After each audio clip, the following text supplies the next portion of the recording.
কি আকৌ শুন ড্ৰাই ফ্ৰুটছ ফল মূল ইমান সোপা বস্তু কাৰ কাৰণে আনিছ এইবিলাক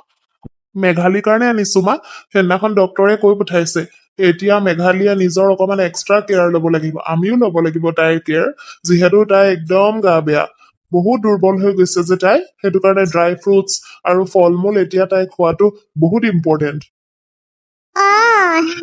হয় নেকি বৰ ভাল কৰিলি দে এতিয়া ঘৰৰ বোৱাৰী আকৌ এনেকে বেমাৰী হৈ গলে ঘৰৰ কাম বিলাক আকৌ কোনে কৰিব নহয় জানো চব মোৰ মূৰতে পৰিব ভালেই হ'ল দে সোনকালে খাই বৈ তাই সুস্থ হওক আৰু ঘৰৰ কাম কৰিবলৈনো তাই কেলে সুস্থ হব লাগে তাই নিজে নিজৰ কাৰণে সুস্থ হব লাগিব আকৌ ঘৰৰ কাম তাই নকৰিলেও বেলেগ মানুহ এজনীও লগাই দিব পাৰিম একো নাই নহয় সেইটোনো কি ডাঙৰ কথা মুঠতে তাই সোনকালে ভাল হওক আৰু হয় হয় শুন ঠিকে কৈছ দে বোৱাৰী ঠিকে থাকিলে আৰু ঘৰখনো ঠিকে থাকিব নহয় জানো আমাৰো ভাল লাগিব তাকেতো দেউতা পিছে মেঘালী ডক্তৰেটো কৈ পঠাইছিলে সেইদিনা তুমিও আছিলা শুনিছিলাই আৰু ময়ো কিন্তু আনি দিবলগীয়া খিনি আনি দিছো এতিয়া অকমানো যাতে তুমি খোৱা বোৱাত ঢিল নিদিয়া দেই যেনেকে ডক্তৰে কৈছে তেনেকে সময়ে সময়ে ড্ৰাই ফ্ৰুটছ আৰু ফ্ৰুটছ যি যি মন যায় লৈ লৈ খাই থাকিবা কিন্তু মই আহি চেক কৰিম আকৌ এনেকে থাকিলে আকৌ মই বহুত বেয়া পাম দেই খাবা আকৌ ঠিক আছে খাম বাৰু দিয়ক অকে মই তেনেহলে অফিচ যাওঁ তুমি নিজৰ অকমান কেয়াৰ ল'বা মা দেউতা মই অফিচলৈ ওলাইছো আপোনালোকে অকমান মেঘালীক চোৱা চিতা কৰিব আৰু মাজে মাজে দেই আৰু কিবা যদি প্ৰয়োজন হয় মোলে ফোন কৰিব হ'ব যা কেলেনো নেচাম আৰু বোৱাৰীক আমি নাচাইনো কোনে চাব যা তই যা চিন্তা কৰিব নালাগে যা বাই মেঘা বাই বাই বোৱাৰী মই মন কৰি আছো তুমি এইকেইদিন বাহানা বনাই বনাই একদম তেল মাৰি মাৰি মোৰ ল'ৰাক খুব লুটিছা ন খুব ব্লেকমেইল কৰিছা ইমোচনেল এইবিলাক কাজু বাদাম ফল মূল ইমান সোপা বস্তু আনি দিছে ফ্ৰীতে দিছে নেকি এইবিলাক কোনোবাই নাই মা ফ্ৰীকেনো কোনে দিব পইচা দিয়ে কিনি আনিছে এওঁ তাকেতো কৈ আছো বোৱাৰী আমি ইমান সোপা বস্তু খাবানে তুমি এইবিলাকতো বহুত দাম লয় ড্ৰাই ফ্ৰুটছ বিলাক কিমান চাগে মোৰ ল'ৰাটোৰ আজি পইচা গ'ল ঠিক নাই দেই কিন্তু মা এতিয়া মই এইবিলাক হেনো খাব লাগিব স্বাস্থ্যটো ভালে ৰাখিবৰ কাৰণে সেইদিনা ডক্তৰে এওঁৰ আগত কোৱা কাৰণেহে এওঁ লৈ আহিছিলে এইখিনি মোৰলে আই দেহি এইবিলাক বস্তু সেইবোৰ বোৱাৰীয়েহে খালে ভাল দেখি যিবিলাক বোৱাৰীয়ে নিজৰ মাকৰ ঘৰৰ পৰা অলপমান হলেও বস্তু কিবা লৈ আহে ইমানেই যদি ড্ৰাই ফ্ৰুটছ খাবলৈ মন গৈছে তোমাৰ নিজৰ ঘৰলৈ ফোন কৰা আৰু দেউতাৰক কৈ দিয়া 4 লাখ মান টকা তোমাৰ একাউণ্টত ভৰাই দিবলৈ আৰু তেতিয়ালৈকে কিন্তু খবৰদাৰ যদি এইবিলাক বস্তুত তুমি হাতো লগোৱা কিন্তু মা ডক্তৰজনে কৈছিলে সেইদিনাখন যে বৰ্তমান মোৰ শৰীৰত বহুত কমজুৰি আছে মই যদি ভালকৈ খোৱা বোৱাত ধ্যান নিদো পিছত আৰু সমস্যা বাঢ়িব পাৰে এটা কাম কৰা বোৱাৰী ডক্তৰতকেও মই ভাল উপদেশ এটা দিওঁ তোমাক অলপমান ঘৰৰ কাম বনবোৰ কৰিবলৈ আৰম্ভ কৰি দিয়া হাত ভৰি যেতিয়া লৰচৰ হ'ব তোমাৰ নিজে গা চাবিলাক ভাল লাগিব সেইটো নকৰা যদি বোৱাৰী ঘৰলৈ ফোন কৰি পেলাই দেউতাৰক কৈ দিয়া নহলে কাম কৰা মানুহ পঠাই দিবলৈ আৰু এই ড্ৰাই ফ্ৰুটছ খিনি তোমাৰ কামত নাহে এইটো বয়সত এতিয়া ড্ৰাই ফ্ৰুটছ আমিহে খাব লাগে এইখিনি আমিয়ে খাই দিম দিয়া মেঘালী এটা কথা কোৱাচোন তুমি বাৰু খোৱা বোৱাবোৰ আৰু ডক্তৰে কোৱা মতে দৰৱ পাতিবোৰ সময়মতে খাই আছানে মই বাৰু ঘৰত থকা সময়খিনি গম পাওঁ কিন্তু অফিচলৈ গুচি যোৱাৰ পাছততো আৰু তুমি কোৱাটোৱে মই শুনি থৈ দিওঁ কাৰণ তুমিতো আৰু নাখালেও খালো বুলিয়ে কৈ দিয়া কেতিয়াবা কোৱাচোন সঁচা কথা কোৱা মই কিন্তু সেইদিনাখনৰ পৰা আজিলৈকে বৰটা পাৰ্থক্য দেখা নাই একে আছা দেখোন তুমি ইমান ভাগৰুৱা ইমান আনহেল্ডি নিচিনা লাগি আছে যে তোমাক বিনোদ মই ডক্তৰে কোৱা মতে কৰি আছো মই যে তোমাক সেইদিনাখন ড্ৰাই ফ্ৰুটছ খিনি আনি দিছিলো খাইছানে তুমি শুন তই একদম এনেকুৱা তদন্ত কৰি সুধিছ বোৱাৰীক কথাটো যেনিবা একদম তই অনা বস্তু গোটেইখিনি বোৱাৰীয়ে নহয় আমিয়ে খাই পেলালো নেকি নহয় নহয় মা তুমি ভুল বুজিছা মই মাত্ৰ এইটোৱে বিচাৰিছো যে মেঘালী সোনকালে সুস্থ হওক আগৰ দৰে আৰু এইক এনেকে নুসুধিলে নহয় জানানে কেতিয়াবা দৰৱ খাবলৈ পাহৰিয়ে যায় মোক খালো বুলিয়ে কৈ থাকে আকৌ এতিয়া ড্ৰাই ফ্ৰুটছ খিনি যে আনি দিছো সেইখিনি আকৌ হেনো একদম কেলেনো ইমান পইচা খৰচ কৰিব লাগে বহুত মোৰ ওপৰত পইচা খৰচ হৈছে সেইবিলাক চিন্তা কৰি থাকে কোনে জানো তাইৰ মূৰত সেইবিলাক কথা সোমাই আছে কব নোৱাৰো আৰু দেই আনি দিছো মই তাইক মৰমত তাই খাব লাগে সোনকালে তেতিয়াহে ভাল হব নাই তাই পইচাৰহে চিন্তা কৰি আছে আৰু আজি 1 মাহ মান হল ডক্টৰৰ ওচৰলৈ লৈ যোৱা দৰৱ খায়ে আছেচোন তাই ময়ো বস্তু আনি আছো যিখিনি ডক্টৰে কৈছিলে তথাপিতো মই অকমানো পাৰ্থক্য দেখা নাই তাইক দেখিতো এনেকুৱা লাগিছে যেন তাই দিনক দিনে আৰু বেছিহে আনহেল্ডি হৈ গৈছে কিয় বা কিনো হৈ আছে মই একো ধৰিব পৰা নাই আৰে সেয়া কি হৈ গল মেঘালী মেঘালী মেঘালী শুনাচোন কি হৈছেনো তোমাৰ মেঘালী উঠাচোন উঠা মেঘালী কি হৈছে ইয়াত ইমান হুলস্থুল শুনিছো যে অ বোৱাৰী কি হল শুন সোনকালে ডক্টৰৰ ওচৰলৈ লৈ যা পতককে কিবা এটা হৈ গলে নহলে বৰ বিপদ হব আমাৰ কাৰণে দেউতা এইফালে মেঘালীৰ ইমান গা বেয়া পৰি গৈছে তাই বেচেৰীজনী তোমালোকৰ তাইৰ কথা চিন্তা হোৱা নাই কিবা এটা আমাৰ হৈ যাব সেইটোহে বেছি চিন্তা হৈছে মানে মই আছো মেঘালী তুমি চিন্তা নকৰিবা মই লৈ যাম তোমাক ডক্টৰৰ ওচৰলৈ এতিয়াই লৈ যাম ব'লা এতিয়া বাৰু তেওঁ অলপ ঠিকে আছে মই গ্লুক'জ দিলো চেলাইন দিলো কিন্তু সেই একেটাই প্ৰব্লেম দেই এওঁ কিন্তু নিজৰ হেল্থৰ একেবাৰে কেয়াৰ লোৱা নাই খোৱা বোৱাবোৰো ভালকৈ কৰা নাই নেকি খুব সম্ভৱ মোৰ কিন্তু তেনেকুৱাই লাগিছে মিষ্টাৰ বিনোদ আপোনাকতো মই যোৱাবাৰে কৈ পঠাইছিলো তেওঁক একদম বিশেষ ধ্যান দিব লাগিব বুলি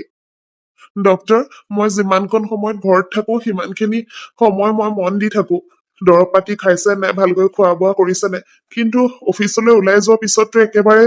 সন্ধিয়াহে আহো কেতিয়াবা ৰাতি দেৰিয়ে হৈ যায় এই মাজৰ সময়খিনিত তাই কিনো খাইছে কিনো নাই খোৱা মই একোৱে কব নোৱাৰো সুধিলেতো খাইছো বুলিয়ে কয় কিন্তু খোৱা হলেতো এনেকুৱা অৱস্থা নহলেহেঁতেন নাই নাই ডক্টৰ তেনেকুৱা একো নাই আপুনি মোক যিখিনি দৰৱ প্ৰেছক্ৰাইব কৰি দিছিলে সেইখিনি মই টাইম টু টাইম খাই আছো মেঘালী ডক্টৰে ইয়াত দৰৱৰ কথা কোৱা নাই তোমাৰ ডায়েটৰ কথাহে কৈছে মইতো তোমাক সকলোখিনি বস্তু আনি দিছিলো এতিয়া মোক একদম সঁচা কথা কোৱা তুমি খাইছিলা নে নাই খোৱা মই আনি দিয়া বস্তুবিলাক বিনোদ আচলতে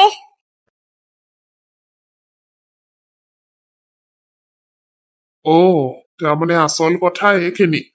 তুমি মোক আগতে এইখিনি কথা যদি কৈ দিলাহেঁতেন আজি এইটো অৱস্থা এইটো দিন আমি দেখিবলগীয়া নহলেহেঁতেন মেঘালী তুমি মোৰ পৰা কিয় লুকুৱালা এইবিলাক কথা কিন্তু একো নাই এতিয়া গম পালো নহয় আমি এতিয়া ঘৰ যাম ঘৰ গৈ পেলাই বাকীখিনি কথা হব যিখিনি কৰিব লাগে মই কৰিম এতিয়া কি হল শুন চব ঠিকে আছে নে কি কলে ডক্টৰে বোৱাৰী কি হৈছিলেনো আৰু এতিয়া ঠিকে আছে নে মা তুমি কেনেকুৱা ধৰণৰ মানুহ বাৰু অত দিনে তুমি মেঘালীক ইমান শাস্তি দি আহিছা তোমাৰ তাইৰ লগত কি শত্ৰুতা আছে বাৰু বিনোদ মাৰৰ লগত কেনেকে কথা পাতিব লাগে পাহৰি গলি নেকি তই এইবিলাক কি ধৰণৰ কথা কৈছ তই মাৰক বোৱাৰীয়ে চাগে তোক খুব ভালদৰে ব্ৰেইন ৱাছ কৰিলে ন সেইটো কাৰণে মাৰ বাপেৰৰ লগত কেনেকুৱা ব্যৱহাৰ কৰিব লাগে সেইবিলাক পাহৰি গৈছ দেউতা মই কোনো কেঁচুৱা নহয় যে মই একো কথা বুজি নাপাম এতিয়া মই সকলোবিলাক কথা গম পালো আৰু এনেও আগতে মোৰ অকমান সন্দেহ হৈছিলে তোমালোকে যে তাইক ভাল নোপোৱা তাইৰ লগত ভাল ব্যৱহাৰ নকৰা কিন্তু মই এনেকুৱা যে তোমালোকে কৰিব বুলি তাইৰ লগত ভবাই নাছিলো হেৰি বাদ দিয়কচোন আপুনি মা দেউতাৰ লগত এনেকে কেলে কথা পাতিছেনো বাৰু দেখিলা তাইৰ বুদ্ধি দেখিলা প্ৰথমতেতো আমাৰ ল'ৰাটোক আমাৰ বিপক্ষে কৈ তাক আমাৰ প্ৰতি বেয়া ভাৱ ভৰাই দিলে আৰু এতিয়া মহান হবলৈ ওলাইছে মা তুমিতো অথনিৰ পৰা ঢেৰ কথা কলা কিন্তু মই যিটো সুধি আছো সেইটোৰ যে তোমাৰ ওচৰত উত্তৰ নাই কিয় কি নাইনো তোমাৰ বোৱাৰীৰ গাত কোনটো গুণ তুমি বিচাৰি পোৱা নাই আৰু প্ৰতিটো কথাতে তাইক ঘৰৰ মানুহৰ কথা কৈ এইটো অনা নাই সেইটো অনা নাই সেইবিলাক ঠাট্টা কিয় মাৰি থাকা আমাৰ ঘৰতনো কি বস্তুৰ অভাৱ হৈছে মা আৰু মইতো যিমানখিনি পাৰো কৰিয়ে আছো তাৰ পিছতো তোমালোকে তাইক যৌতুকৰ কাৰণে ইমান শাস্তি দিছা ইমান কথা শুনাইছা কিয় মা কিয় বোৱাৰী এতিয়া তোমাৰ কলিজা ঠাণ্ডা হলনে খুব ধুনীয়াকৈ আমাৰ ল'ৰাটোক আমাৰ এগেইনষ্ট কৰি দিলা তুমি মা মোৰ বিশ্বাস কৰক মই তেনেকুৱা ভাৱত একো কৰা নাই মা তুমি তাইক কব নালাগে মই যিখিনি সুধিছো মোক কোৱা উত্তৰখিনি আৰু তোমাক কিমান বাৰ কব লাগে যে তাই মোৰ ব্ৰেইন ৱাছ নাই কৰা আৰু ভালেই হল যিখিনি কৈছে সেইখিনি মই জনাটো বহুত প্ৰয়োজন আছিলে নহলে আৰু বা কি হলহেঁতেন তাইৰ লগত কি বা তোমালোকে কৰিলাহেঁতেন কোনে জানে এতিয়া আৰু মই তাইৰ লগত একো বেয়া হবলৈ দিব নোৱাৰো আৰু কোনেও যাতে তাইৰ লগত বেয়া কৰিব নোৱাৰে সেইটোও মই খুব ধ্যান ৰাখিম এতিয়াৰ পৰা তেনেহলে কি কৰিম বুলি ভাবিছ এতিয়া চাকৰি বাকৰি এৰি কি দিনে ৰাতিয়ে ঘৈণীয়েৰৰ আগে পিছে ঘূৰি থাকিম বুলি ভাবিছ নেকি নাই দেউতা চাকৰিটোতো মই এৰিব নোৱাৰো কিন্তু মোৰ পত্নীক মই তাইৰ ভাগৰ সুখখিনি তাইৰ অধিকাৰখিনি দিব পাৰিম শুন তেনেহলেনো তই কি কব বিচাৰিছ আৰু কি কৰিম বুলি ভাবিছ নিজৰ মা দেউতাৰ ওপৰত অকমানো ভৰসা নাই নেকি তোৰ তোমালোক মোৰ মা দেউতা হয় তোমালোকৰ ওপৰত মই ভগৱানতকেও বেছি বিশ্বাস কৰিছিলো কিন্তু মোৰ পত্নীৰ লগত এইখন ঘৰত যি যি হৈ আহিছে সেইখিনি এতিয়া গম পোৱাৰ পিছত আৰু মই সহ্য কৰিব নোৱাৰিম তেনেহলে কি ভাবিলি নিজৰ মাৰ দেউতাৰক কি এইখন ঘৰৰ পৰা ঢকিয়াই উলিয়াই দিয়াৰ কথা চিন্তা কৰিছ নেকি এতিয়া মানে তই ইমানেই নিজৰ ঘৈণীয়েৰক ফলিয়া হলি যে মাৰ দেউতাৰক বিশ্বাস কৰিব নোৱাৰা হৈ গলি নাই দেউতা মই সেইটো কাম কেতিয়াও কৰিব নোৱাৰো তোমাক আৰু মাক এইখন ঘৰৰ পৰা উলিয়াই দিয়াৰ কথা মই সপোনতো ভাবিব নোৱাৰো কাৰণ তোমালোক মোৰ মা দেউতা হয় কিন্তু মেঘালিকোতো বিয়া পাতি এইখন ঘৰলে মই আনিছিলো তাইৰ প্ৰতিওতো মোৰ কিছুমান দায়িত্ব আছে তাই কষ্ট খাই থকা অত্যাচাৰ খাই থকা সেইবিলাকতো মই চাই পেলাই এনেকে ৰৈ থকাটো ভাল কথা নহয় সেইবিলাক আপুনি কি কৈছেনো বিনোদ ময়ে ভুল কৰিলো সকলো কথা আপোনাক কৈ পেলাই সঁচাকে কেলে যে কৈছিলো ময়ে মানে পাগল একদম নাই নাই মেঘালী তোমাৰ গাত অকমানো দুখ নাই কিন্তু এই প্ৰব্লেম বিলাকৰ মই সলিউশ্যন এটা উলিয়াইছো মই বেলেগ এটা ঘৰ ল'ম বুলি ভাবিছো য'ত তুমি আৰু মই থাকিম আমি বহুত শান্তিত থাকিব পাৰিম তাত মেঘালী আৰু সেইখন ঘৰত তোমাক ঠাট্টা মাৰিবলৈ কোনো নাথাকিব এইটো বয়সত তই নিজৰ মাৰক আৰু দেউতাৰক এনেকে অকলশৰীয়া কৰি এৰি থৈ যাবি নেকি তাকো এই কেইদিনমান আগত লগ পোৱা ছোৱালীজনীৰ কাৰণে তোমালোকৰ দৰে মেঘালীও মোৰে দায়িত্ব মা এবাৰ তাই মুখৰ ফালে চোৱাচোন তাই কিমান ভুগি আছে তাই কিমান উইকনেছ আছে গাত চোৱা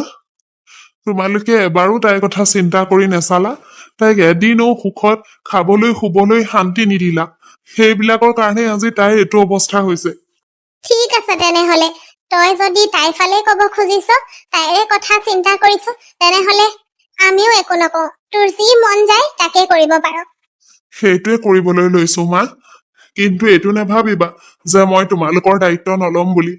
মই তোমালোককো চোৱা চিতা কৰিম আৰু মেঘালীকো ভালদৰে ৰাখিম একেলগে থাকি যদি ইমান অশান্তি হৈছে কোনো সুখত থাকিব পৰা নাই তাতকৈ দূৰে দূৰে থাকি ভালদৰে থকাই ভাল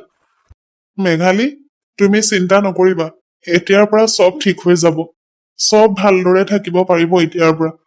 আৰু মা দেউতা এতিয়া যিহেতু মেঘালী আৰু মই ইয়াত নাথাকো মই বাৰু মাজে মাজে আহি থাকিম তোমালোকৰ ওচৰলে এতিয়াতো তোমালোকৰ খৰচ পাতিও কমি যাব নহয় জানো তোমালোকেও সুখত থাকিব পাৰিবা